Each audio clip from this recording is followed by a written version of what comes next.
Rádio Rio de Janeiro, a emissora da Fraternidade, passa a apresentar Luz na Penumbra, programa que leva ao seu coração a mensagem da doutrina espírita.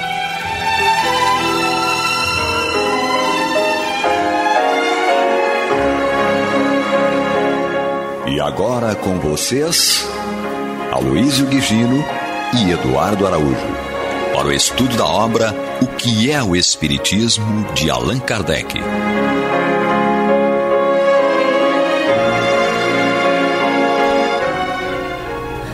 Olá, prezados amigos da Rádio Rio de Janeiro, sejam todos muito bem-vindos. Está entrando no ar o programa Luz na Penumbra, para juntos estudarmos a obra O que é o Espiritismo, de Allan Kardec. Comigo, Eduardo Araújo, e com ele é Aloísio Guigino. E bom dia. Presença sempre especial e iluminada de... Deus seja louvado. Quem é esse? Não tem como não rir. Presença se vocês vissem a de Maria cara de Fátima dessas Miranda. Duas figuras aqui no estúdio, Maria de Fátima Miranda. Seja bem-vinda, Maria de Fátima Miranda. Bem-vinda, viu? Deixa até o Aloísio um pouco perturbado, não sabe se dá bom dia, não sabe se dá boa noite. Não, eu digo bom dia, boa noite, porque a gente, mesmo que ouça de dia, vai sonhar com isso à noite. É. Ah, então, entendi. Então tá bom certo. dia e boa noite. Ó, então vamos estudar aí, que é o importante. Você que está chegando, conhecendo aí o programa, primeira vez, seja muito bem-vindo.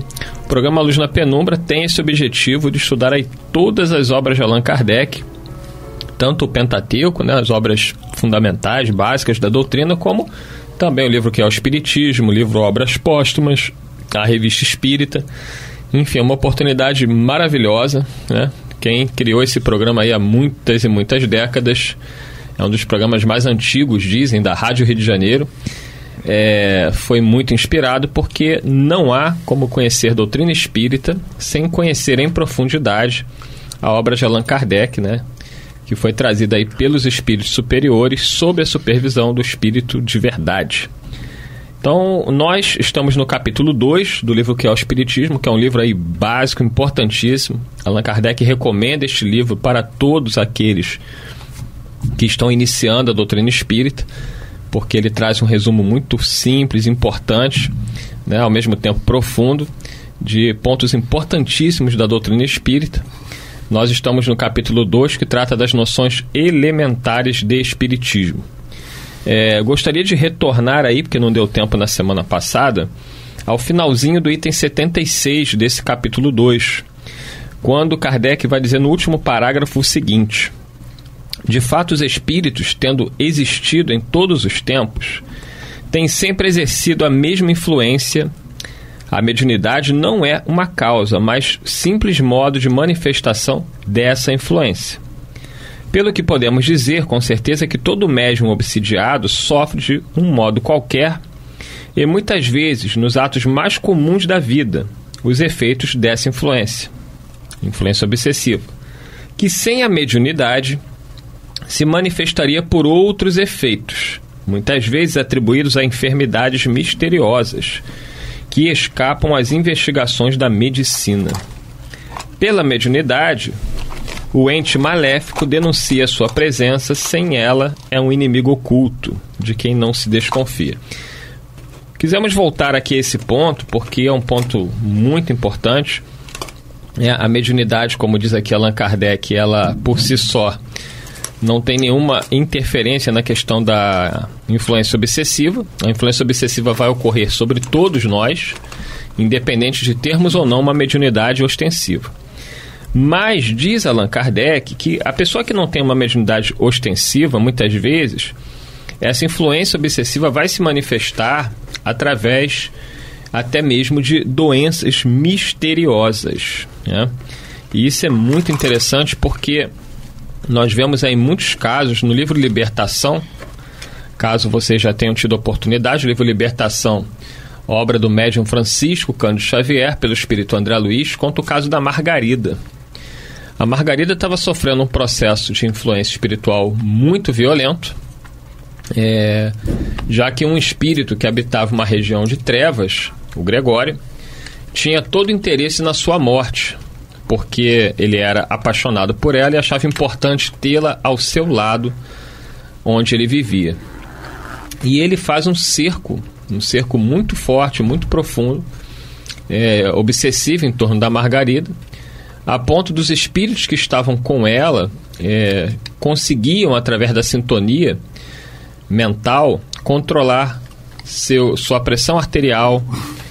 Uma série de situações do seu organismo estavam sob o controle destes obsessores.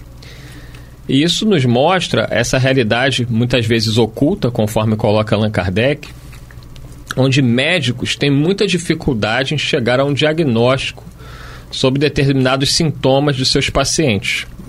Sejam esses sintomas de doenças físicas ou de doenças emocionais. Eu me recordo que em determinada época eu tive um problema de saúde grave, era algo no sangue, e nas pernas começaram a surgir feridas. Essas feridas soltavam muito sangue, muito pus, e era uma situação grave, porque ela ia modificando de lugar, e claramente isso poderia em algum momento atingir órgãos vitais, como o coração e o cérebro. Tinha um médico muito abnegado da família, que nos auxiliava. Nós tínhamos poucos recursos materiais, ele atendia de graça e ainda comprava o remédio. Lembrava Dr. Bezerra de Menezes, né? Um verdadeiro médico, que sabia reconhecer a dificuldade e ajudar muito mais do que só com uma consulta, mas como um amigo. E ele estava muito aflito com a minha situação à época, eu era muito jovem, e ele tentava de tudo, os exames não mostravam nada, e ele estava vendo a hora daquilo chegar a uma situação mais grave. Um dia, aflito, esse médico chegou para minha mãe e disse o seguinte: a senhora precisa levar esse menino em algum lugar, porque eu não consigo descobrir o que esse menino tem. E ele falou assim: a senhora leve aonde quiser, mas leve ele para uma ajuda espiritual. Na época, minha mãe me levou numa senhora que morava perto de uma tia minha, lá em Caxias, uma senhora evangélica, e eu me recordo desse dia como se fosse hoje. Ela pediu que eu ajoelhasse e ela impôs as mãos sobre a minha cabeça, fez uma oração muito bonita, muito forte, uma coisa assim impressionante. O meu corpo parecia que estava totalmente energizado, né, por aquela oração. E aí eu agradeci no final, eu realmente senti aquilo de uma forma muito intensa. Logo em seguida a esse fato, o médico novamente teve uma inspiração, pediu um outro tipo de exame mais específico ainda e conseguiu descobrir a bactéria que estava no meu sangue, interrompendo aquele processo, né, que não se descobria. Foram meses e meses, praticamente um ano, nessa situação. Então é exatamente o que Allan Kardec coloca aqui. De alguma forma havia alguma interferência ali, no meu caso, que dificultava o médico de descobrir o que eu tinha. E outros casos ainda em que a pessoa parece ter uma doença física, mas essa doença não é real. Essa doença, na verdade, ela é produzida pela interferência obsessiva desses espíritos. Enfim, onde quero chegar com esse comentário mais longo? Muita gente diz que não é importante frequentar uma religião. Já ouvi até pessoas dizerem que basta fazer suas orações, não precisa estar num templo religioso. Respeito quem pensa assim, mas eu digo que a importância de estar num templo religioso, seja ele católico, evangélico, espírita, candomblessista, umbandista, ela é fundamental pela energia do ambiente, por nos possibilitar entrar numa sintonia com a espiritualidade e ser um lugar onde o auxílio espiritual tem mais facilidade em nos alcançar. Já que no dia a dia, pelo nosso desequilíbrio, a gente tem muita dificuldade nessa busca de sintonia espiritual. Não temos ideia do que acontece durante as reuniões espíritas, durante os cultos, com a espiritualidade ali trabalhando. Me recordo, para encerrar minha fala e passar para o Aloysio e para a Miranda, de Divaldo Franco fazendo uma palestra, e ele já se encaminhava ao final da palestra. Ele tem uma maneira sempre peculiar de encerrar as suas palestras, e Joana de Ângeles, sua guia espiritual, pede ao Divaldo que alongasse um pouco mais a palestra, que eles estavam terminando uma cirurgia espiritual em alguém que estava na assistência, alguém que estava no público assistindo a palestra.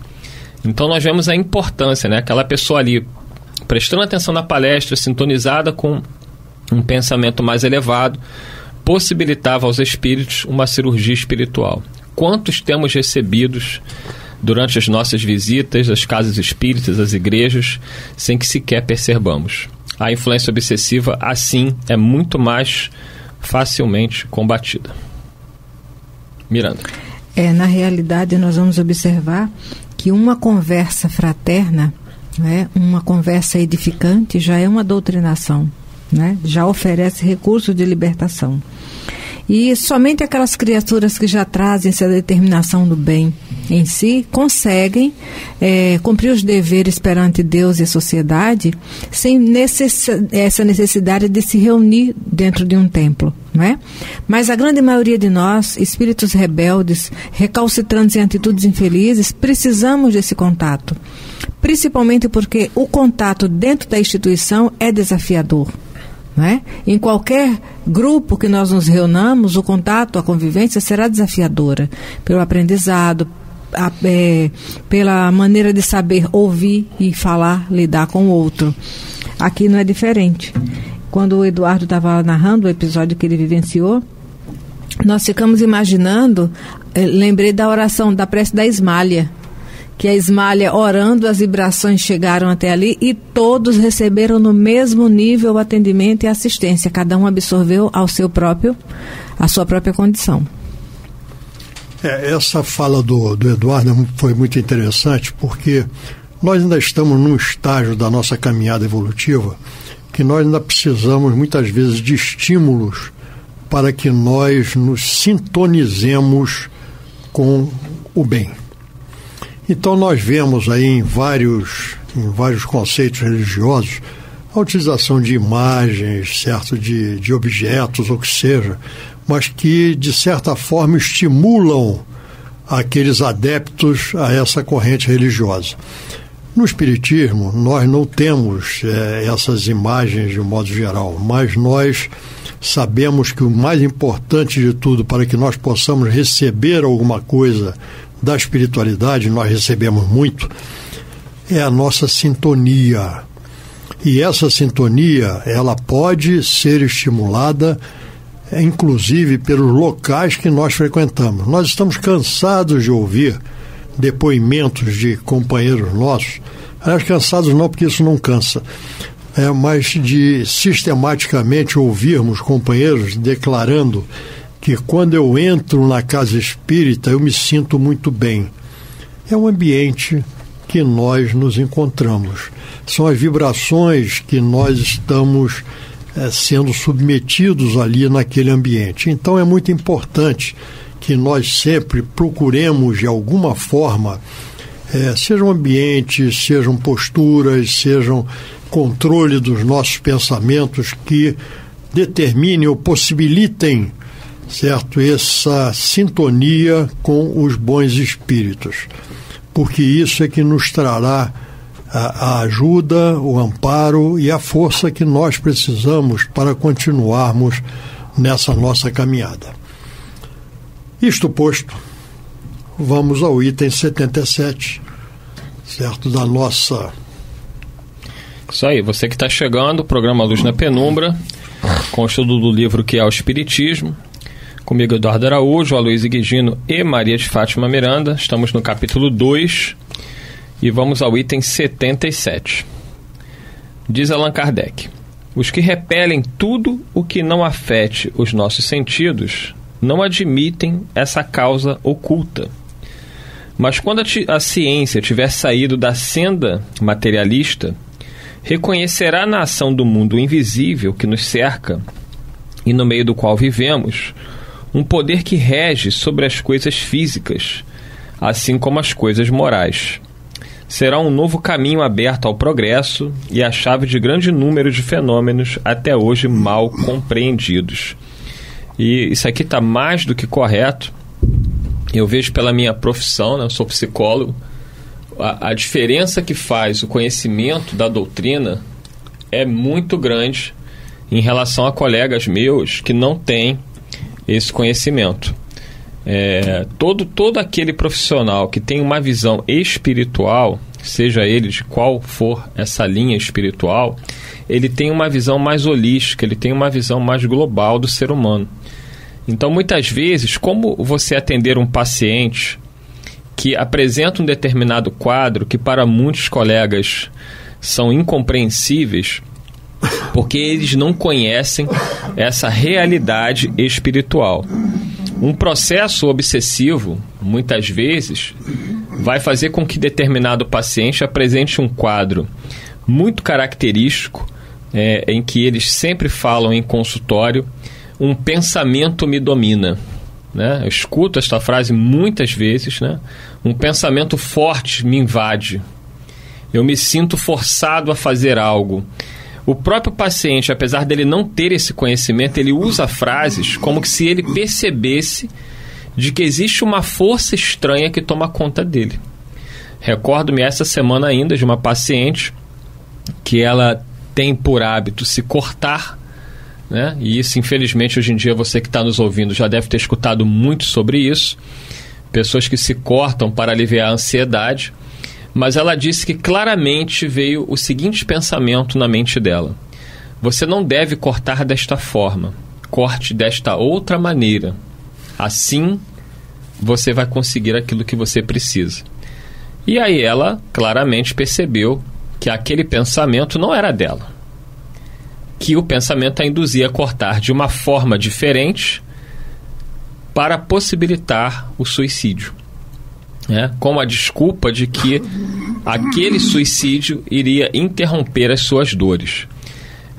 Como um psicólogo, um psiquiatra que não tenha esse conhecimento vai lidar com isso? Ele vai dizer que aquilo é uma manifestação do inconsciente dela que deseja deixar a vida. É até uma linha de raciocínio bastante aceitável. Mas quando você entende claramente o que está acontecendo ali, de que a pessoa está lutando, né, contra um pensamento estranho que invade a sua mente, você consegue auxiliar de uma forma mais efetiva. Sobretudo quando essa pessoa tem uma abertura espiritual, seja de qual for a sua religião.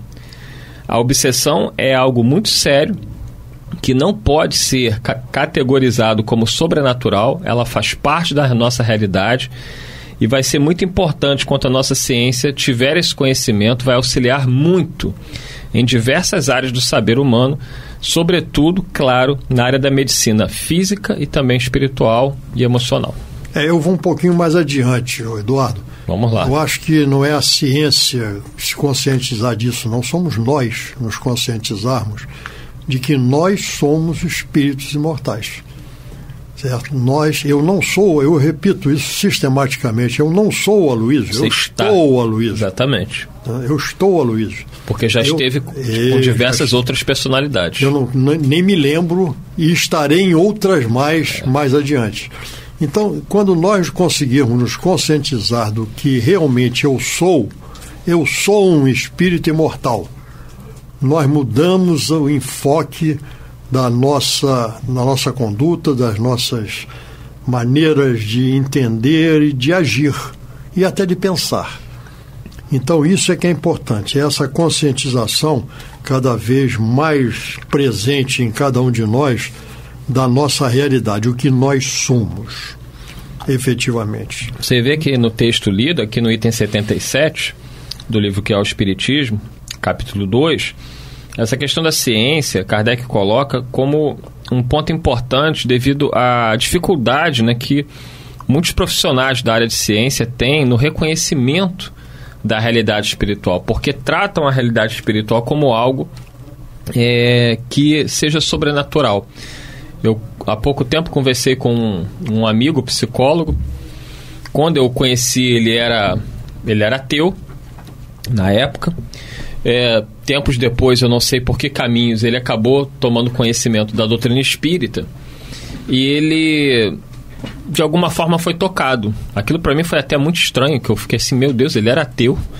Mas enfim, ele me procurou no consultório, disse que precisava de uma ajuda minha. Conversando comigo, ele disse que atendeu determinada paciente, ainda seguindo aqui isso que Allan Kardec coloca, e essa paciente, ele percebeu claramente uma atuação espiritual sobre ela, porque ele tinha mediunidade, fato que ele sempre negou por ser ateu, E o que espantou ele é que o espírito que a acompanhava tentou enforcá-lo durante a sessão. E ele falou: Eduardo, eu não sei como lidar com isso. Eu sou psicólogo. E eu falei assim: você é psicólogo, mas hoje você reconhece que isso é uma realidade. E ele disse que o espírito foi acompanhando ele até a casa dele.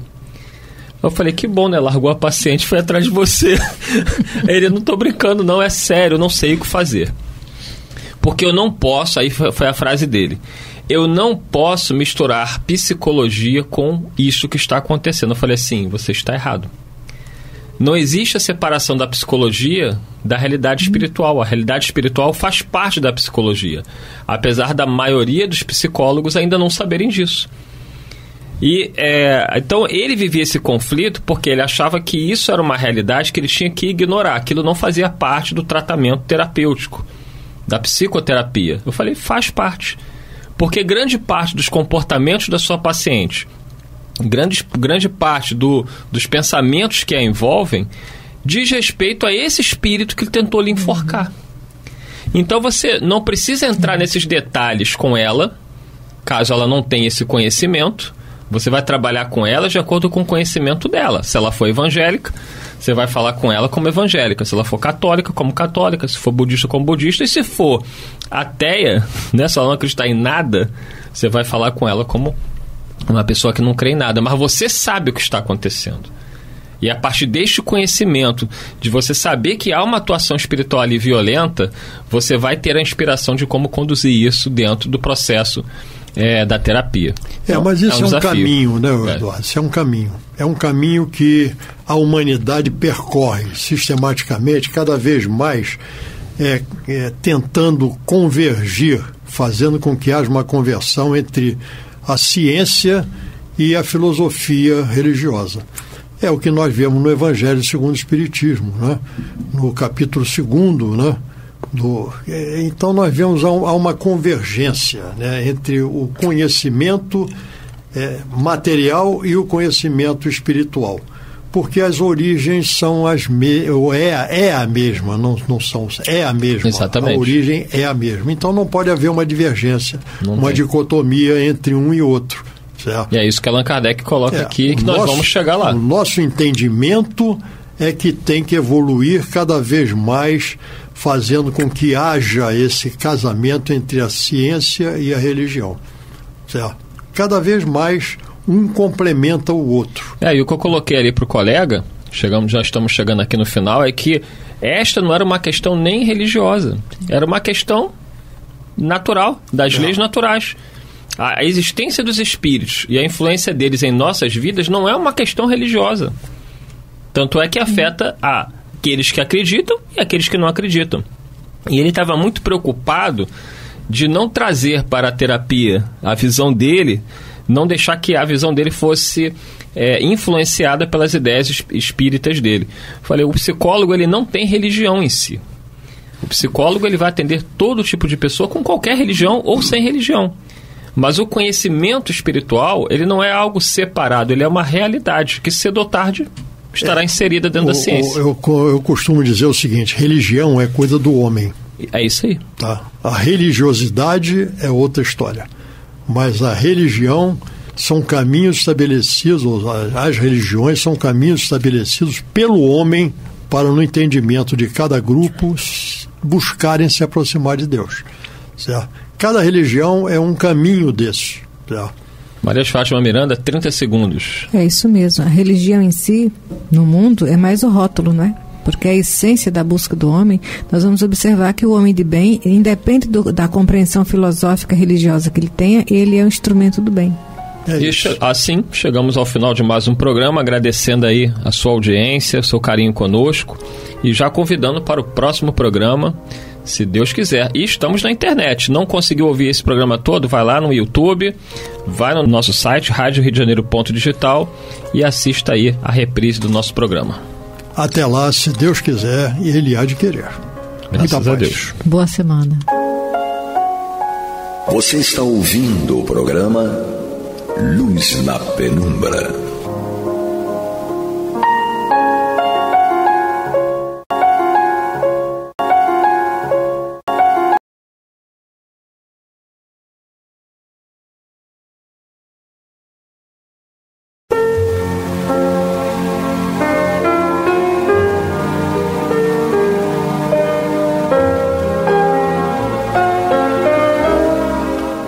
Rádio Rio de Janeiro está levando ao seu lar e ao seu coração a mensagem consoladora da doutrina espírita, através do programa Luz na Penumbra.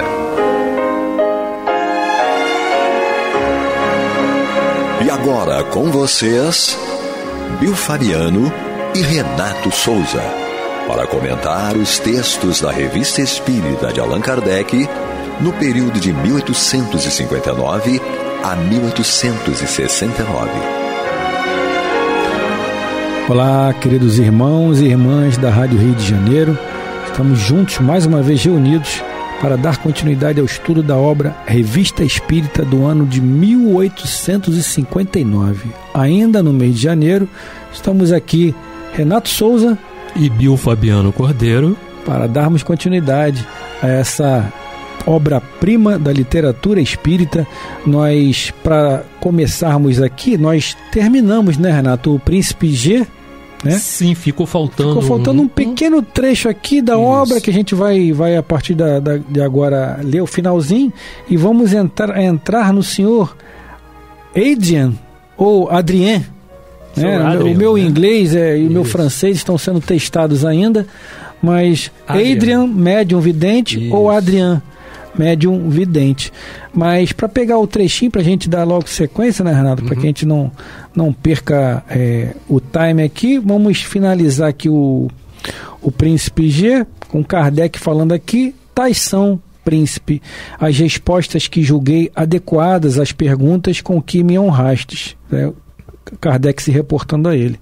Sentir-me-ei feliz se elas puderem corroborar as ideias que Vossa Alteza já possui sobre o assunto e vos levarem a aprofundar uma questão de tão elevado interesse. Mais feliz ainda se meu concurso ulterior puder ser de alguma utilidade. Com o mais profundo respeito, sou de Vossa Alteza muito humilde e muito obediente servidor, Allan Kardec. Tá aí Kardec agradecendo, né, Renato? Isso. Bacana, né? Sim, muito bacana.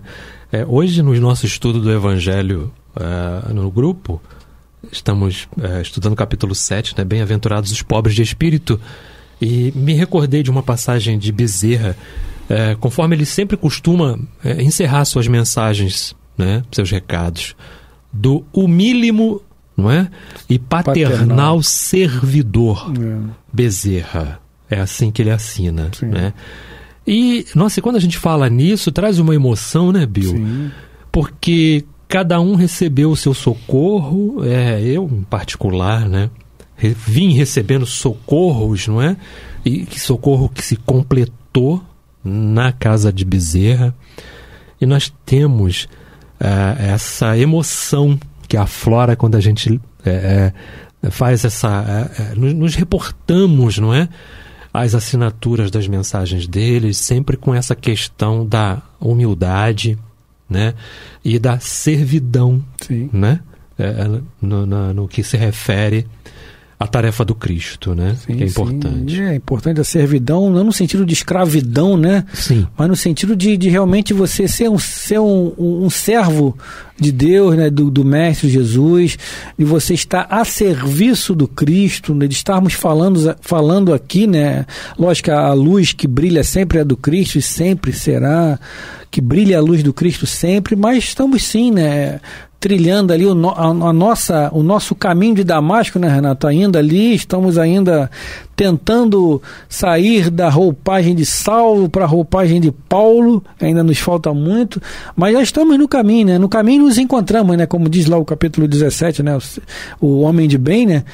Não estamos aqui reunidas todas as características que resumem o homem de bem, mas aqueles que se encontrarem no caminho, né? Que as demais conduzem, já estão inseridos, né? Nessa questão de homem de bem. Estamos tentando aqui de maneira ainda manca, né? Mas estamos trilhando o nosso caminho. E é sempre importante, né? A gratidão, né, Renato? A gratidão, como Kardec está aqui se colocando à disposição do príncipe, Vossa Alteza, e como ele se apresentou também, né? né? Talvez da última existência dele, ou de uma existência em que ele tinha mais afinidade, né? A questão da perispiritualidade ali, como Bezerra se apresenta como tal, como Jonas se apresenta como tal. Então cada espírito tem uma simpatia por determinada, né, vestimenta perispiritual. Então Kardec está... A gente sabe que a única alteza que nós temos aqui é o nosso Mestre Jesus. Sim. Mas Kardec está com todo o respeito sinalizando a ele como ele se apresentou e se colocando à disposição, agradecendo e tudo mais, enfim. E agora entremos, né, Renato, lá no senhor Adrian, ou Adrian, médium vidente, que está lá no segundo artigo, né? Está lá na revista uma nota da editora aqui, né? Uhum. Nota da editora, o primeiro artigo, esse é o segundo artigo do Médium Vidente. O primeiro artigo, ver na Revista Espírita de dezembro de 1858, ou seja, a gente já tem que falar com a Mauri e com a Astênio, né? Com certeza. Que é o primeiro artigo que está lá na Revista Espírita, que foi o lançamento, né, o ano de lançamento, o ano 1, 1858, mas que ele está trazendo aqui para o segundo artigo da revista de 1859, do ano de janeiro, que diz o seguinte: bom, desde a publicação de nosso artigo sobre o senhor Adrian, médium vidente, grande número de fatos nos têm sido comunicados, confirmando nossa opinião de que essa faculdade, assim como as demais faculdades mediúnicas, é mais comum do que se pensa. Nós já a tínhamos observado numa porção de casos particulares, e sobretudo no estado sonambúlico. O fenômeno das aparições é hoje um fato comprovado e podemos dizer frequentemente, sem falar dos numerosos exemplos oferecidos pela história profana e as escrituras sagradas. Muitas das que nos foram relatadas ocorreram pessoalmente com aqueles que nos informaram, mas quase sempre esses fatos são fortuitos e acidentais.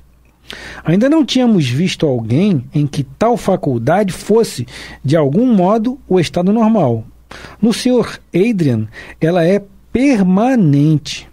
No caso da mediunidade de vidência, onde quer que esteja, a população oculta que pulula à nossa volta lhe é visível, sem que ele a chame. Para nós, ele representa o papel de um vidente em meio a uma população de cegos.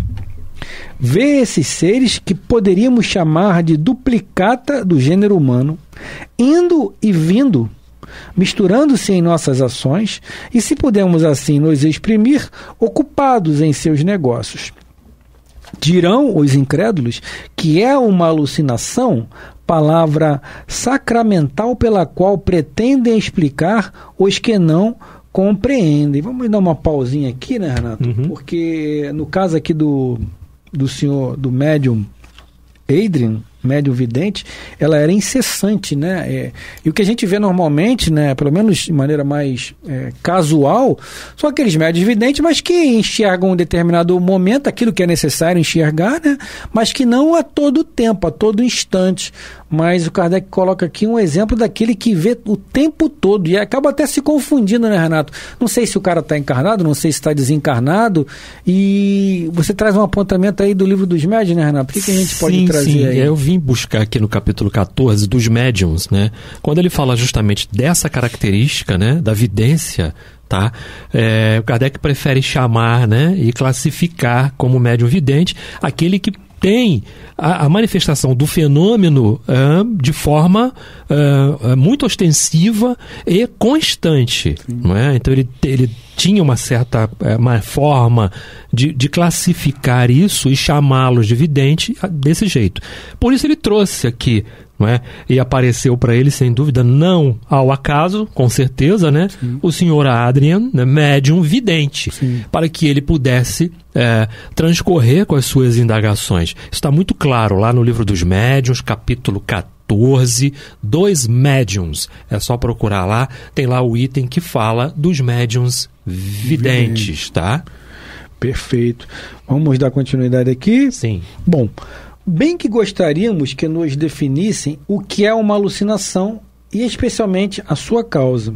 Todavia, no Sr. Adrian, ela tem um caráter bastante insólito, ou seja, o da permanência, né? A mediunidade dele de evidência era permanente, Sim. o tempo todo vendo espíritos. Tal Chico, Exatamente. tal Divaldo. Né? E Raul Teixeira, tantos esses nomes nobres aí do nosso movimento espírita, como Dona Sueli Caldas, que desencarnou recentemente, enfim, Ivone do Amaral Pereira e tantos esses espíritos que estão muito conectados com o lado de lá, né?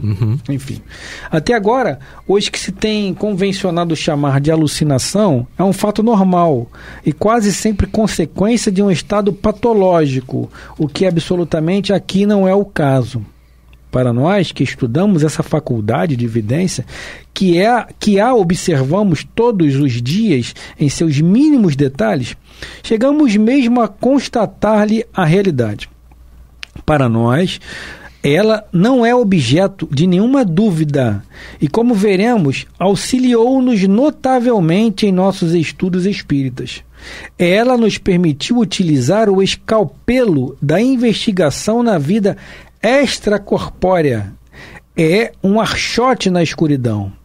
O senhor Home, dotado de extraordinária faculdade como médium de efeitos físicos, produziu efeitos surpreendentes. O Sr. Adrian nos inicia na causa desses efeitos porque os vê produzir-se, indo muito além daquilo que impressiona os nossos sentidos. Deve ser bastante... Eu fico aqui me perguntando, né? Eu costumo brincar, né? Quando as pessoas me perguntam, você vê alguma coisa? Eu não, vejo, eu tenho medo. Se eu vejo, eu saio correndo, né? Eu brinco, né? Falando, logicamente. Mas que deve ser uma coisa um pouco, para muitos, né? Constrangedora, para alguns uma coisa até chata, né? De ficar o tempo todo vendo espíritos.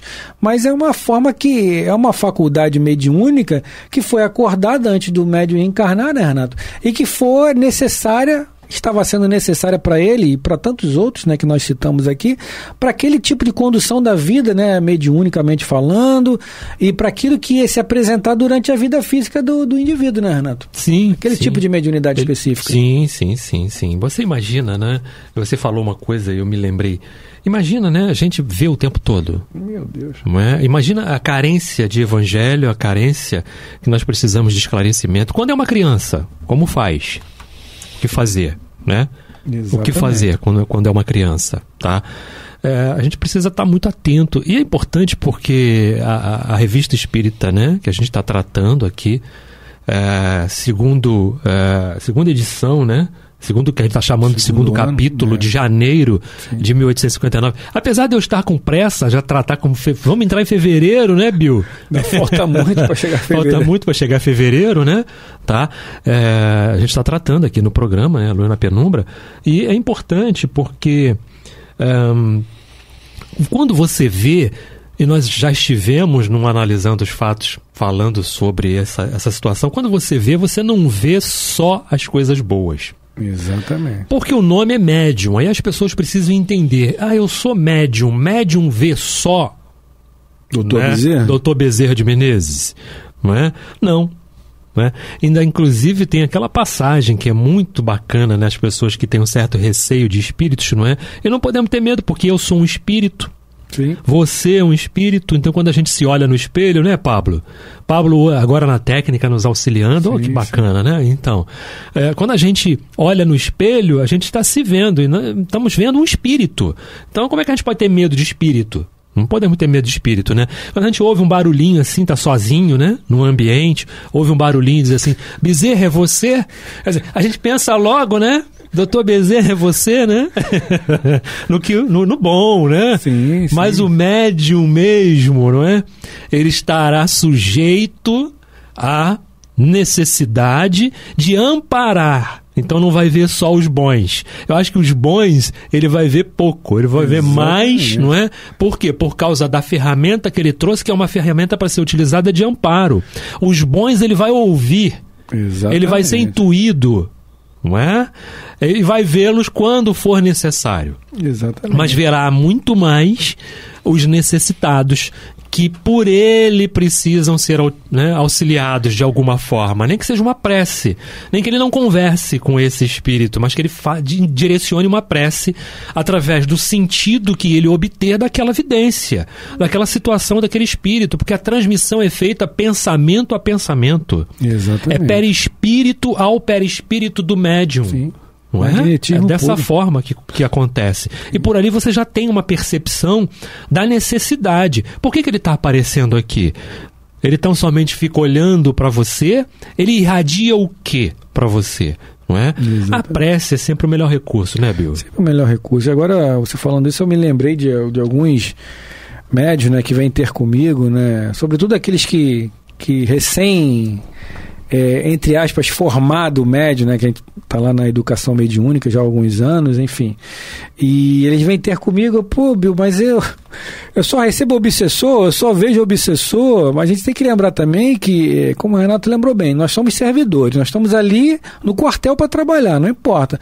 Mas também tem a lei de sintonia, de atração, né? Os espíritos se aproximam da gente, por atração. Eles vão, bom, o Renato, pô, o cara é maneiro, tem o mesmo pensamento meu, mais ou menos pensamos igual. Então a própria espiritualidade já direciona aquele espírito para acoplar no seu corpo ali, perispiritual, né, através, enfim, mediunizar em você, como a gente costuma utilizar essa palavra, mediunizar, porque a própria espiritualidade já vê afinidade. E quando há afinidade, o espírito fica mais à vontade, porque através da chamada incorporação, né, da mediunização, que o espírito, na maioria das vezes, vem com aquela carga, né, de ódio, né, de raiva, né, de sofrimento, né, Renato? Uhum. Então, quando se utiliza aquela chamada incorporação, esse choque anímico que dá, que faz com que o espírito vá aliviando a sua carga, né? O médium vai servindo isso, para aliviar aquela dor, aquele sofrimento do espírito. Então, quanto mais tempo ele ficar ali acoplado ao médium, mais ele vai sair tranquilo, ou pelo menos dentro de um padrão melhor de como ele chegou. Isso não é o Bill Fabiano que está falando, não. Isso é... Projeto Manuel Filomeno de Miranda, lá no livro Qualidade na Prática Mediúnica. Quanto menos você falar, melhor. Quanto mais tempo o espírito ficar acoplado ao médium, melhor. Logicamente, guardando, né, os horários, a disciplina do horário da casa. Não é deixar também o espírito lá de eterno, né, Renato? Até o dia acabar, porque também não é assim. Guardando as proporções de cada corrente, por exemplo, no nosso caso são correntes, né, dividido em correntes, guardando as devidas proporções, o espírito vai ficar ali e o doutrinador vai ficar trabalhando ali junto ao espírito, para que, falando menos, vibrando muito mais, para que ele possa, né, Renato, deixar toda a sua mazela ali, sendo desmaterializada entre ele e o médium, usando a mediunidade ali, lá, jogando tudo ali no chão, né, logicamente, entre aspas, jogando tudo no chão ali, jogando tudo fora, para que ele possa sair mais aliviado de quando ele entrou. Sim. Você falou uma coisa importante, né, que é a questão da disciplina. Não é? No caso da vidência, lógico, é evidente que quando a gente tratou de criança, né, falamos de criança, a criança não vai conseguir ter uma disciplina com isso, depende de muito amadurecimento, depende de uma série de coisas. E o médium amadurecido, que eu digo, no sentido da idade, não é? Maior de idade, tá? Precisa do estudo, precisa da disciplina. E isso nos reporta ao Chico, mais uma vez. Sempre, né? Não é? Mais uma vez. Imagina se não tivesse disciplina para receber todas as informações que Chico recebeu de N espíritos. Você imagina se todos eles quisessem falar com ele ao mesmo tempo? E os que apareciam durante o trabalho também, não é? Meu Quantas Deus. vezes Chico estava lá na casa espírita, às vezes, não é? Lendo o Evangelho num trabalho, né? E tudo, Emmanuel do lado dele, e ele levantava os olhos assim, olhava para o Emmanuel e dizia: Emmanuel, olha só, que eu faço? O que eu faço? Né? E ele dizia: o Emmanuel continua. Sim. Continua. Então vão aparecer outros. E o Chico também tinha aquela coisa, não sabia mais quem era encarnado, quem era desencarnado, igual o Divaldo no filme do Divaldo, que todo mundo teve a oportunidade de assistir, ou pelo menos a maioria teve a oportunidade de assistir, não é? Imagina, né? Então você precisa ter uma disciplina e ter uma conversação muito madura não é? Com eles, nesse sentido. Quando você vai se conhecendo, sabendo da tua mediunidade, sabendo, né, dessas situações, é tal qual na casa espírita. Ali é o momento da manifestação? É o momento da manifestação. É o momento dele chegar, dizer o que está se passando, o que está acontecendo com ele, se assim o quiser. Não é? Exatamente. Se assim o quiser. E é o momento de você entrar com o recurso que dispõe naquele momento, que é o recurso da prece, que é o recurso do evangelho, que é o recurso do direcionamento, de mostrar que, olha, eu estou aqui tentando me melhorar, não é? E que bom que você conseguiu entrar aqui nessa casa, que bom que você já está podendo se apresentar aqui nesta casa. Não é isso? Exatamente. É assim que funciona, né, Bill? Com toda certeza. Eu queria ler um trechinho. Sim, fica à vontade. Do livro dos médiuns, né? Do livro dos médiuns, para a gente poder deixar essa questão aqui bem... Coisa aqui, né, no capítulo 14, que ele fala lá dos médiuns, lá no item 167, médiuns videntes, ele diz assim: os médiuns videntes são dotados da faculdade de ver os espíritos. Alguns gozam dessa faculdade em estado normal, quando perfeitamente acordados e conservam lembrança precisa do que viram, que são os casos que a gente está citando aqui. Porque em desdobramento, e são situações que a gente vai ver, né, a questão do sonambulismo, livro dos espíritos, sem dúvida nenhuma, Allan Kardec vai tratar desses assuntos. Sim. Né? No momento oportuno. Sim. E a gente vai poder falar lá do livro dos espíritos dessas questões, falar desses desdobramentos, falar de tudo isso. Ele acrescenta: outros só a possuem em estado sonambúlico ou próximo do sonambulismo, ou seja, o próximo, né, daquele momento em que afrouxam Sim. os laços do espírito, e ele ganha mais liberdade. E ele ganha mais liberdade para se expandir no mundo espiritual. Sim. Não é isso? Então, é uma faculdade inerente à característica do médium, não é? Mas que vai acontecer de acordo com a necessidade, de acordo com o que ele tem que nos trazer, né? Exatamente. Nos trazer. Exatamente. A gente está, para finalizar aqui, a gente pega um trechinho aqui. A realidade da visão do Sr. Adrian é provada pelo retrato que faz de pessoas que jamais viu, cuja descrição é reconhecida como exata. Certamente, quando ele descreve com rigorosa minúcia os mínimos detalhes de um parente ou de um amigo, evocados por seu intermédio, temos certeza de que ele vê, porquanto não pode tomar a coisa como produto da imaginação. Entretanto, há pessoas que a prevenção as leva a rejeitar até mesmo a evidência. E o que é mais bizarro, para refutar o que não querem admitir, explicam-no por causas ainda mais difíceis que as que lhes são fornecidas. É que são aquelas pessoas que só sabem negar, só querem negar, né? Até aquilo que é irrefutável, como Kardec coloca aqui, ou melhor, como o Sr. Adrian, né? Com o Sr. Adrian coloca aqui, eles querem simplesmente refutar, porque não acreditam simplesmente, a despeito, né, ou não obstante, todas as provas que se encontram ali, a pessoa também, assim, faz parte também, né, Renato?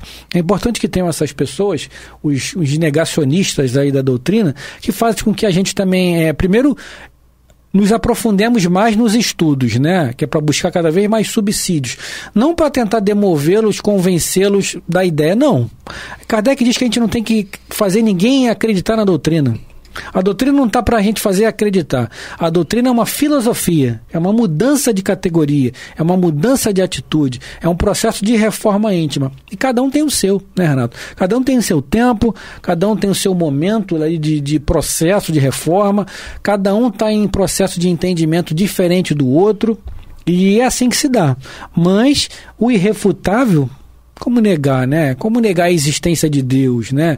Como negar que esse grande relógio que é o infinito não tem um relojoeiro, né? Sim, como diz o Voltaire, sim. Né? Então, perfeito. Se esse relógio tão gigantesco tem que ter um relojoeiro para comandar, né? Com certeza. Enfim. E todo mundo vê, né?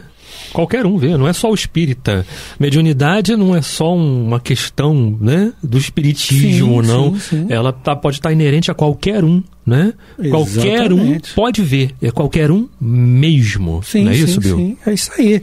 Nós estamos nos aproximando do final, né, de mais um programa. Agradecemos a a todos a presença, sempre coloquem lá os seus questionamentos, qualquer dúvida vocês entrem em contato com a rádio e estamos aí para responder dentro da luz da nossa ignorância, né, Renato? Aquilo que nos couber, entrem em contato com a rádio. Até semana que vem, fiquem com a paz do Cristo. Renato, um beijo em seu coração, meu parceiro. Muita paz a todos, fiquem com Deus.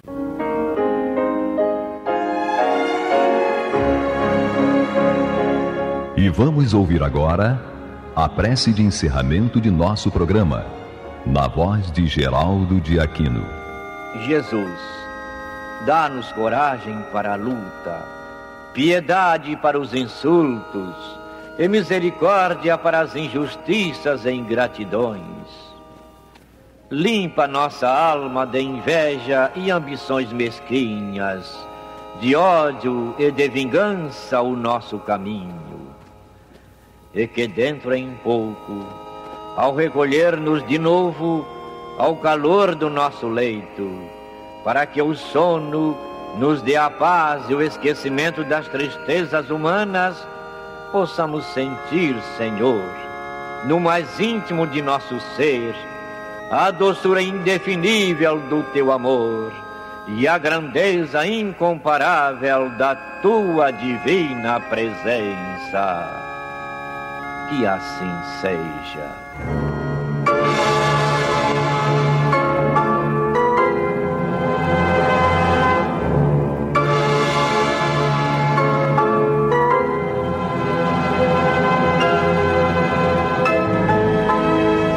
Acabamos de apresentar o programa Luz na Penumbra, que voltará a ser apresentado na próxima segunda-feira, às 21 horas, nesta emissora.